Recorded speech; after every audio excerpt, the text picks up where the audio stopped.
UFC 301 back in Brazil. First time this year. It's an ad card for a pay-per-view, but it's better than being in the Apex. Let's get into it. First fight of the night, we got Paul Craig taking on Caio Borralho.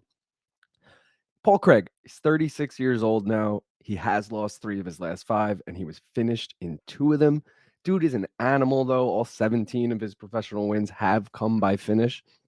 Caio Borralho, on the other hand, he's 31 years old. He's on a 15-fight unbeaten streak. He's 5-0 in the UFC. This is one of those fights where it's like, does it end by finish or does it go the distance? Because one of the guys always finishes fights. The other guy kind of always goes the distance. 2 of Paul Craig's 25 professional fights have gone the distance. Only 2. And Kyle, on the other hand, 8 of his 17 professional fights have gone the distance, including 4 of 5 in the UFC. So I don't know which way you guys are leaning. Personally, I think Caio Borralho probably takes it to the distance, beats Paul Craig pretty handedly. But I'm going to stay away from that. I'm going to take the over 1.5 rounds. It's a minus 175. A little risky in a Paul Craig fight, taking the over under, but I do feel like Caio is not going to finish him. I don't see it happening. So I think this one goes long. I mentioned that's minus 175. We're going to parlay it with something later.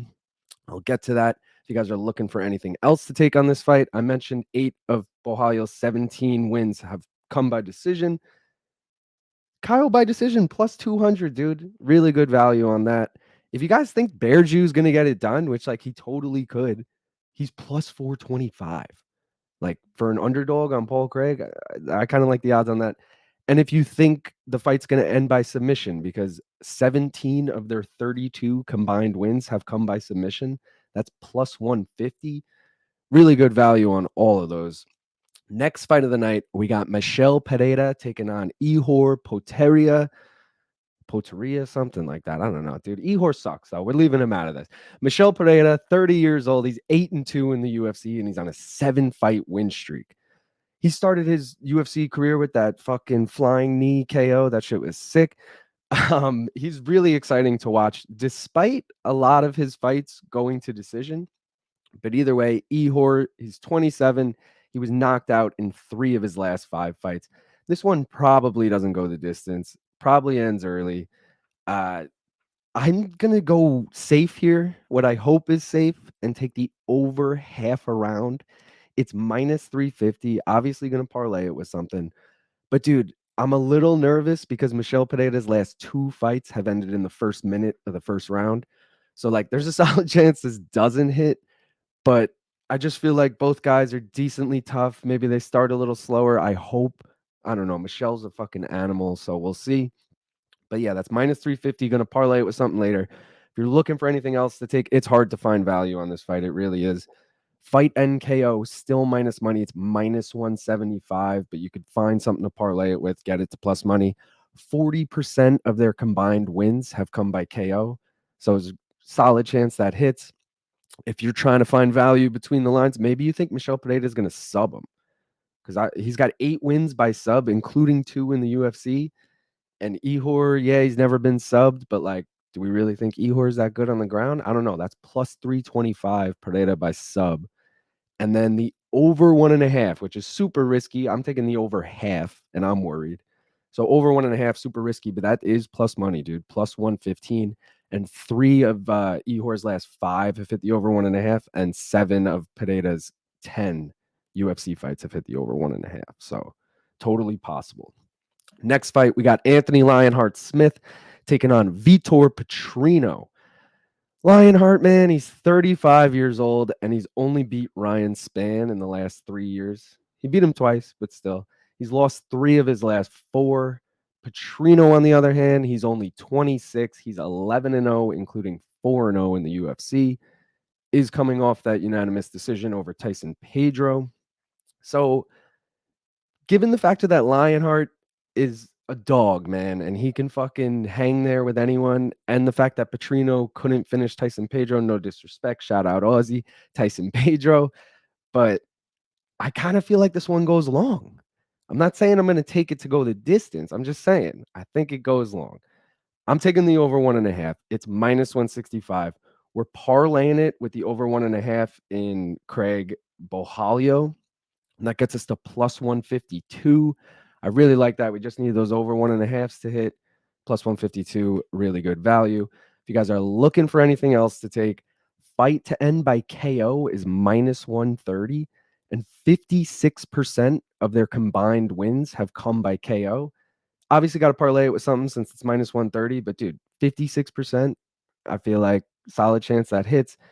The over 2.5, if you're feeling froggy, plus 125. Okay. 3 of Petrino's 4 UFC fights have hit the over 2.5, and Smith's last 3 fights have gone to the third round. So it's risky, but it's totally possible. Plus 125. And I'm not taking this at all, but fight to go the distance, plus 200. Both of them have gone to the distance twice in their last 4 fights. So definitely could happen. I don't know how likely, though. Co-main event, we got Jose Aldo taking on Jonathan Martinez. The King of Rio is back in Rio. They brought Jose Aldo out of retirement for this fight, okay? I'm not saying he's going to win. I'm just saying if you're not rooting for Jose Aldo to win, you're probably an asshole. No, I'm just kidding. Jonathan Martinez is cool. And he's good. He's 30 years old. He's 10-3 in the UFC. He's on a 6-fight win streak. Just beat Adrian Yanez in his last fight, which is really solid win. Jose Aldo, 37 years old. Crazy that he's still, I mean, 37's up there, but like, dude, how is he not 40 yet? How is Jose Aldo still in his 30s? Hasn't fought in 2 years.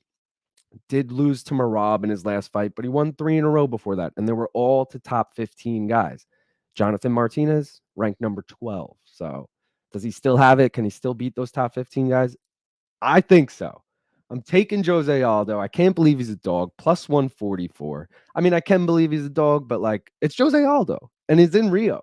Come on. Aren't you rooting for like a sick finish? Come on. It's going to be sick. Anyways, they don't have odds out for the props yet on this fight. They just had money line and the over 2.5, which I would not recommend because it was minus money to take the over. And I do think this one goes the distance. But I'm assuming when these props do drop, they will be plus money. So I'm going to recommend taking Jonathan Martinez by decision if you're not going to ride with Jose Aldo, because 6 of his 13 fights in the UFC have gone to decision.